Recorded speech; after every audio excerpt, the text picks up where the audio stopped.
আমাৰ মুখ্যমন্ত্ৰী হিমন্ত বিশ্ব শৰ্মা জীয়াই থাকালৈকে কোনেও আমাৰ বাল বিবাকান কৰিব নোৱাৰে। ঠিক আছে, আপোনালোকে সকলোকে ক'ব যে হিমন্ত বিশ্ব শৰ্মা আছে, আমাৰ কোনো চিন্তা নাই, আমি আৰামত শুই থাকিম। কিবা হলে হিমন্ত বিশ্ব শৰ্মা সামনত আহিব, আমি কাৰো কাৰণে চিন্তা নকৰো। মামা আছে মানে আমি আছো, ডাইৰেক্ট কথা।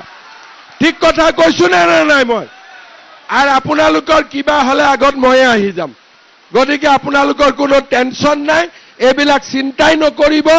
আমি কাক উচ্ছেদ কৰিব লাগে সেইটো এটা বেলেগ ডিপাৰ্টমেন্ট হয়, সেইটো ডিপাৰ্টমেন্ট বেলেগ ব্যৱস্থা, সেইটো ডিপাৰ্টমেন্ট। কিন্তু আমাৰ ভাৰতীয় মানুহ, অসমীয়া মানুহ কোনেও কেতিয়াও এভিকশন হ'ব নোৱাৰে, এই কথাটো আপোনালোকে লিখি লওক।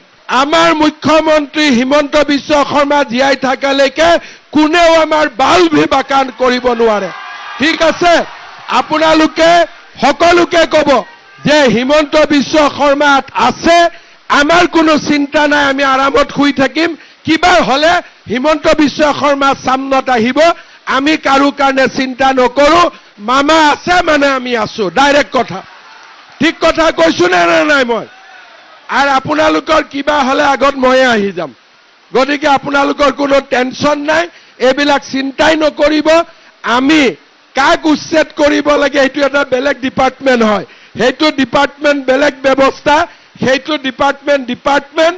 কিন্তু আমাৰ ভাৰতীয় মানুহ, অসমীয়া মানুহ কোনেও কেতিয়াও এভিকশন হ'ব নোৱাৰে, এই কথাটো আপোনালোকে লিখি লওক। আমাৰ মুখ্যমন্ত্ৰী হিমন্ত বিশ্ব শৰ্মা জীয়াই থাকালৈকে কোনেও আমাৰ বাল বিবাকান কৰিব নোৱাৰে।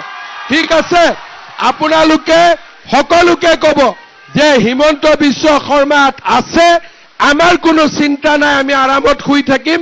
কিবা হলে হিমন্ত বিশ্ব শৰ্মা সামনত আহিব, আমি কাৰো কাৰণে চিন্তা নকৰো। মামা আছে মানে আমি আছো, ডাইৰেক্ট কথা। ঠিক কথা কৈছো নে নাই মই? আৰ আপোনালোকৰ কিবা হলে আগত ময়ে আহি যাম। গতিকে আপোনালোকৰ কোনো টেনশন নাই, এইবিলাক চিন্তাই নকৰিব। আমি কাক উচ্ছেদ কৰিব লাগে সেইটো এটা বেলেগ ডিপাৰ্টমেন্ট হয়, সেইটো ডিপাৰ্টমেন্ট বেলেগ ব্যৱস্থা, সেইটো ডিপাৰ্টমেন্ট। কিন্তু আমাৰ ভাৰতীয় মানুহ, অসমীয়া মানুহ কোনেও কেতিয়াও এভিকশন হ'ব নোৱাৰে, এই কথাটো আপোনালোকে লিখি লওক। আমাৰ মুখ্যমন্ত্ৰী হিমন্ত বিশ্ব শৰ্মা জীয়াই থাকালৈকে কোনেও আমাৰ বাল বিবাকান কৰিব নোৱাৰে। ঠিক আছে, আপোনালোকে সকলোকে ক'ব যে হিমন্ত বিশ্ব শৰ্মা আছে, আমাৰ কোনো চিন্তা নাই, আমি আৰামত শুই থাকিম। কিবা হলে হিমন্ত বিশ্ব শৰ্মা সামনত আহিব, আমি কাৰো কাৰণে চিন্তা নকৰো। মামা আছে মানে আমি আছো, ডাইৰেক্ট কথা। ঠিক কথা কৈছো নে নাই মই? আৰ আপোনালোকৰ কিবা হলে আগত ময়ে আহি যাম। গতিকে আপোনালোকৰ কোনো টেনশন নাই, এইবিলাক চিন্তাই নকৰিব।